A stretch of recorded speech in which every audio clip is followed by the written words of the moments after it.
Hello, everyone. Welcome back to the channel. So, currently in the gazebo, just ate lunch and watching Wall Street, The Wolf of Wall Street. I mean, why wouldn't I be doing this right now? The perfect setup. But anyway, speaking of the perfect setup, today in the market. So in the morning, I post these important levels. You guys have probably heard me say this about 3 million times. But I think these levels are so important, and I just hope that you guys are starting to see the value in knowing where there's more buyers and knowing where there's more sellers. So you have resistance and support.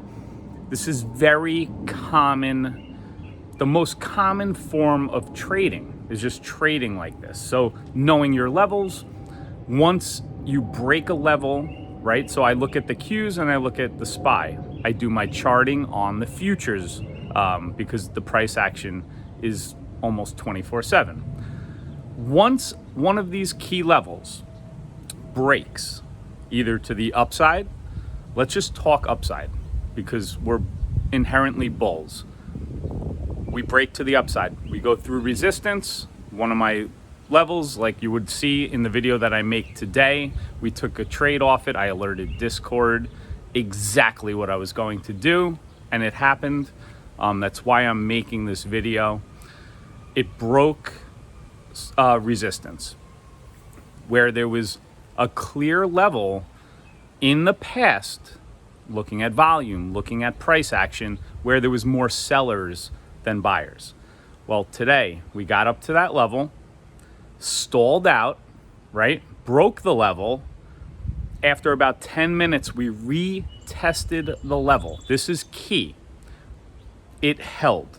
So when a level gets broken and then it holds on the retest, you don't ever want to take the chase the break. Wait until it pulls back and confirms support. You have to wait for confirmation if you want to be consistent. You can do well, chasing breakouts. That's fine. But if you want to be consistent, I highly recommend waiting for the retest of the key level. It retested and then took off. It did the same thing on the Qs as it did on the SPY.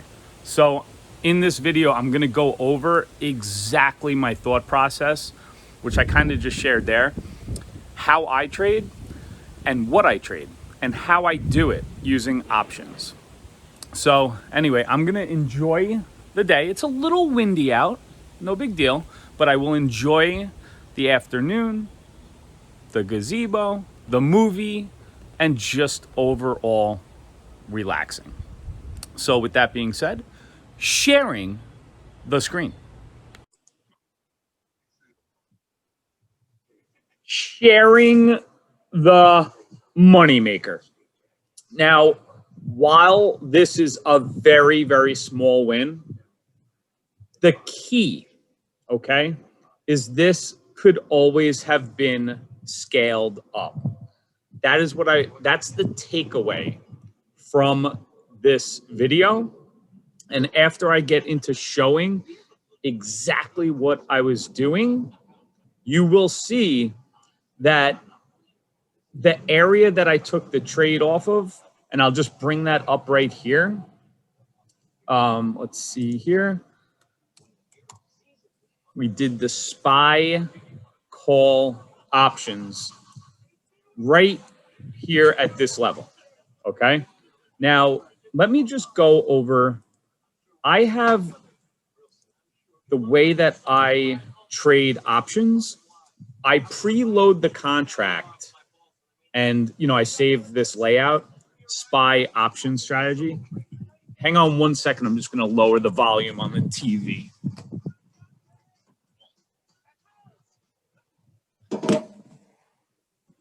Okay, sorry about that. So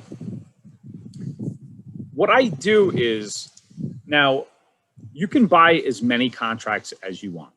That's totally up to you, your own risk that you're willing to put on the line, and that's all, fine. That's a personal decision. I only took one contract. Now, obviously it would have been nicer, to take more. And I probably should have done that based on the setup, because it was setting up really, really nicely. Wow. Plane sounds really close right now. So how I have this set up is on the left side of my screen, I have the futures. And this is what I really use to chart, where the market has seen previous levels of support and resistance. Now, here on this chart, I have the SPY, which is what I'm trading.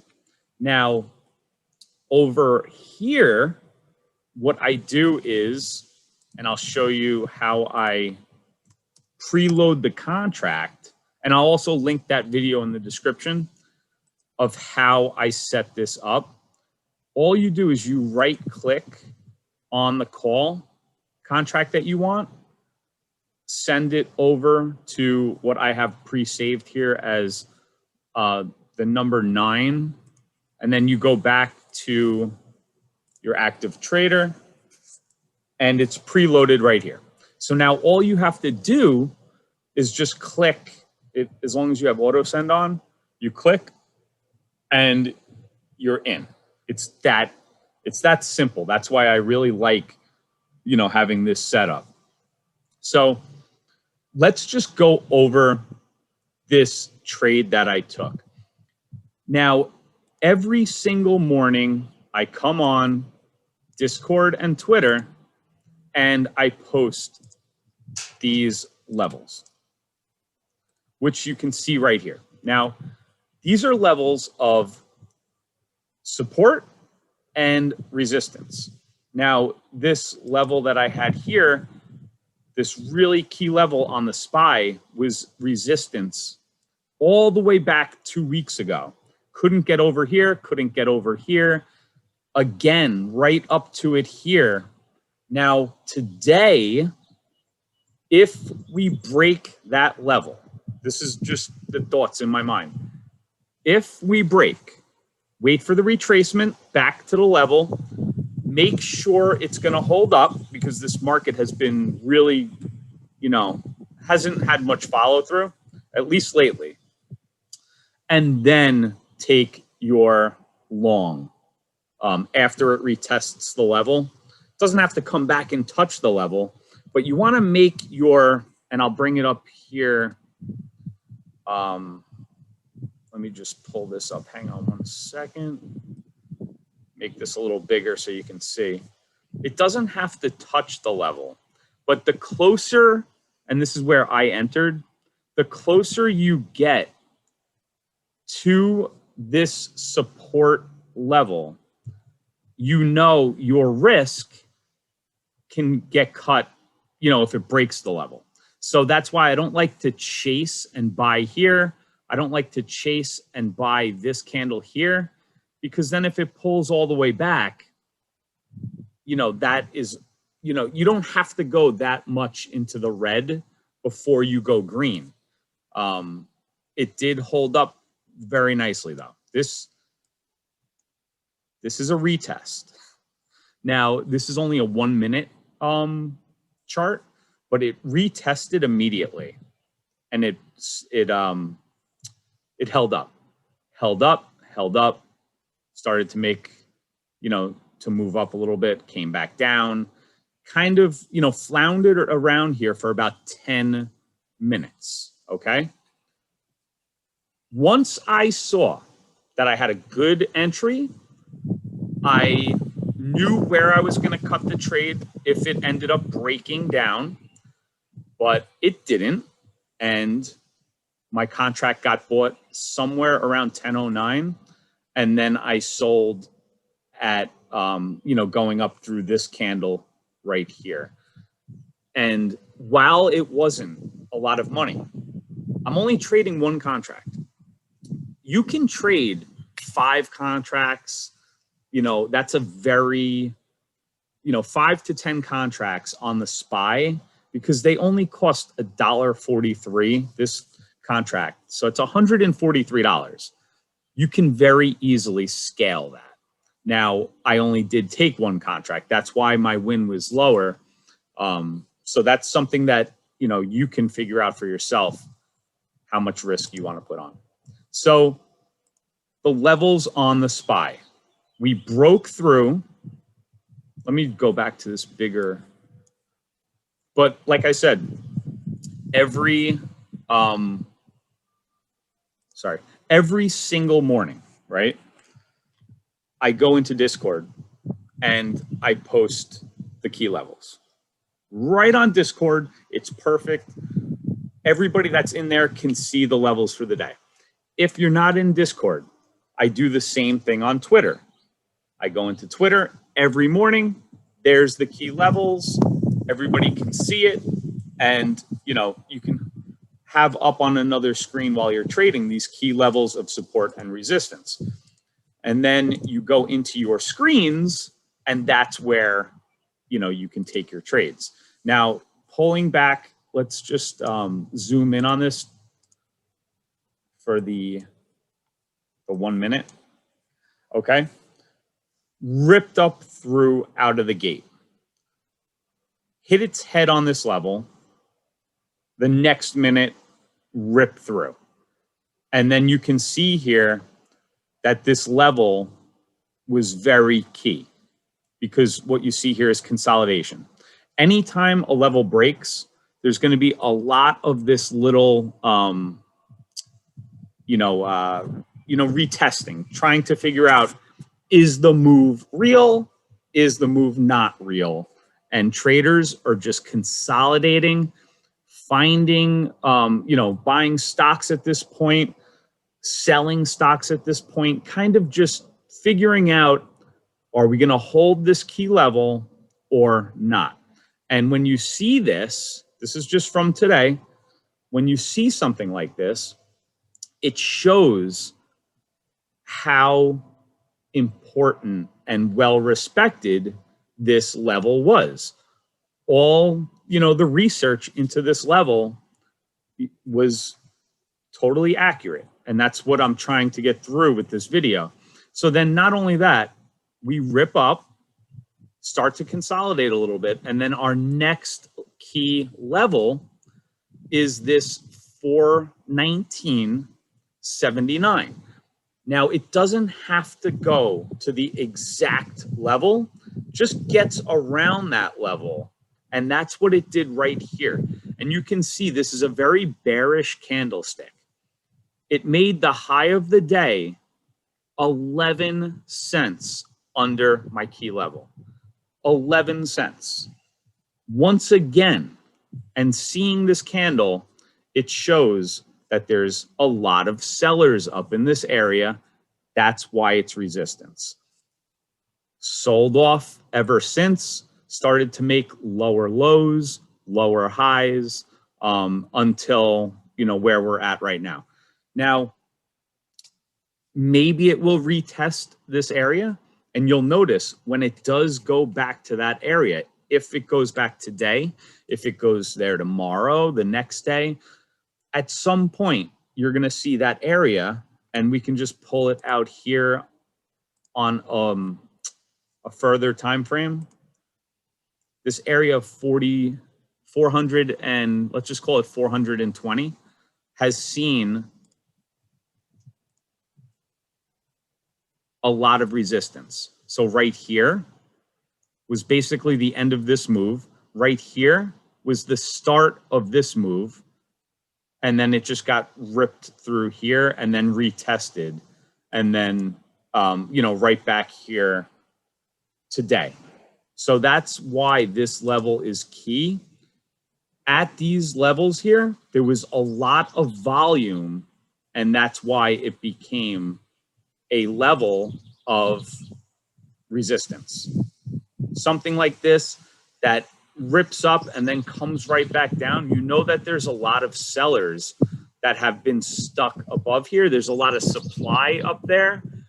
until we break these levels and hold, it will continue to be resistance. So I hope that this video is making sense. And if it's not, or if you have any questions at all, go down in the comment section and ask whatever you want to ask.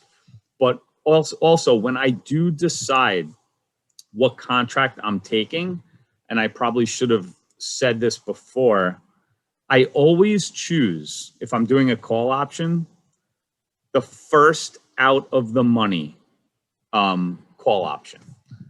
It's a nice price. It moves really, really well to the price action. And that's just what I do. On the puts, I'll take the first one out of the money as well. And that's just the way that I decide which contract that I'm going to be preloading in my third window here. And that's how I decide that. So today's trade was right here on the Qs. You can see the same thing happen. This is another one. I'll actually put it on the bigger screen. This is another one. I mean, look at our levels here. This is the QQQ. It is totally different. It's not the same as the SPY. It's not the same as the Dow, but it does have the same type of components. It hit the level and stayed around it for about 15 minutes here, came up and spent the entire trading day with a ton of overhead supply, a lot of resistance at this 333 level. Once again, 12 cents off on this call, on this right here. So if we pull this back to the 30-day, you can see why this 333 level is important. Right here, here, here, and obviously today is today. But this one goes back. This one goes back. This is a very, very important one because this is where resistance started, right here. And this is a solid month and a half ago. So that's going to be a very key level. And if it breaks it, the next level I have is right here, about 337 on the Qs. So pulling back to the intraday, once again, key level, key level. All of the technical analysis that I do, I post for the world to see. It's totally free, and I highly recommend that you guys get into it. Now, the only other thing that I did take a quick trade, and I'm just going to go back to my my other setup. So I have two setups. I have one for my options and then one for my regular trading. And this was my regular trading. I did at the same time a couple of trades here, really, really small, just tiny scalps in and out in the same candle. You know, that's why it's just $4.50. Again, not huge money. I get it. But it's the strategy that I really want you guys to get. It's how to be consistently profitable. Once you get consistent, you can scale to whatever you guys want to scale to. You just have to know what you're looking at and you have to know what you're doing. The reason why I didn't take a trade right here on Apple out of the gate is because we were approaching that level on the Qs that I watch. Now, Apple it's a tech company, obviously. The QQQ follows all the tech type of stocks. Usually when Apple is doing, it doesn't always have to be, but if Apple's doing good, usually the tech market in general is doing good. I knew we were approaching this level on the Qs. And as you can see right here, we consolidated at the exact same time we consolidated on the QQQ. I waited until that level broke, and then that's when I got involved long with the stocks. And that's what I would recommend that you guys do also. Wait until these levels are broken. You don't want to really take a trade long. And then if you take a trade long and you don't know where you're at in the overall market, and you didn't know that you're approaching a huge resistance area, you may get chopped around. So it's always nice to take your trades with the market at your back. You always want the wind behind you so you have an easier time trading. If you're going long, you're going to want more buyers to push your price up. If you're shorting, it's the opposite. And you just want to make sure your entries are coming at the right time of the day with the right time of the market. And that's just what I did there with Apple. So once again, show you guys very small green day. I think this is now 4 straight really small green days of, $25 and under, whatever it is. It's still profitable. It's still green. Could I have done better today with putting more risk on? Yeah, 100% I could have put more risk on today, but I didn't. So that's just the way that it was. I'm totally happy with my overall thesis, my overall strategy, all the research coming together and being accurate. That's the key. When I let a lot of people know something, I want it to be as accurate as possible. A lot of work does go into this technical analysis for everyone. And when it is really good, I really like for everybody to see and see how valuable these levels are. So that's it for me. Like I said, small green day, the strategy, buying off of these levels, waiting for the retest, and holding is key. So I hope you guys enjoyed the video. Hit that thumbs up for me. It helps the channel continue to grow. You guys have been amazing. And Discord, can't say enough. It's a great group. I highly recommend getting in there, joining. It's 100% free, and it's a really good source of information. All right, guys, I will see you guys back on the next video. Take care.